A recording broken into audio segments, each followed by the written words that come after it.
पौराणिक कथाओं के अनुसार भगवान कृष्ण का जन्म मथुरा में और उनका बचपन गोकुल में पूरा हुआ था। कंस का वध करने के बाद सभी यदुवंशियों के साथ उन्होंने द्वारिका नगरी बसाई।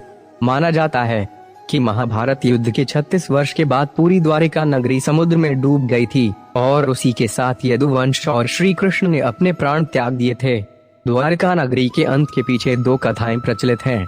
एक कथा के अनुसार माना जाता है कि महाभारत युद्ध के बाद जब युधिष्ठिर के राजतिलक के दौरान गांधारी ने भगवान कृष्ण को श्राप दिया था कि जिस तरह कौरव वंश का नाश हुआ है उसी तरह से यदुवंश भी समाप्त हो जाएगा।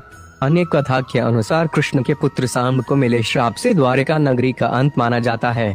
ऋषि वाल्मीकि, नारद मुनि और अन्य ऋषि द्वारका का भ्रमण करने आए थे। तब सांब उनका उपहास करने के लिए गर्भवती स्त्री का रूप धारण करके उनके पास गया।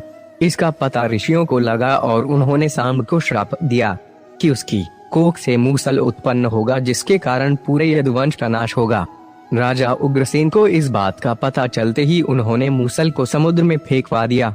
एक युद्ध के दौरान कृष्ण पुत्र प्रद्युम्न के मित्र सात्यकी ने वृषणिवंशी कृतवर्मा का वध कर दिया, जिसे वृषणिवंशी सहन नहीं कर पाए और उन्होंने सात्यक सहित कृष्ण के पुत्र प्रद्युम्न का भी वध कर दिया।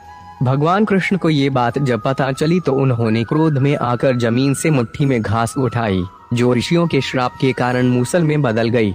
उस घास को जो भी निकालता वो मूसल में बदल जाती। इस मूसल के प्रहार से व्यक्ति उसी स्थान पर अपने प्राण त्याग देता।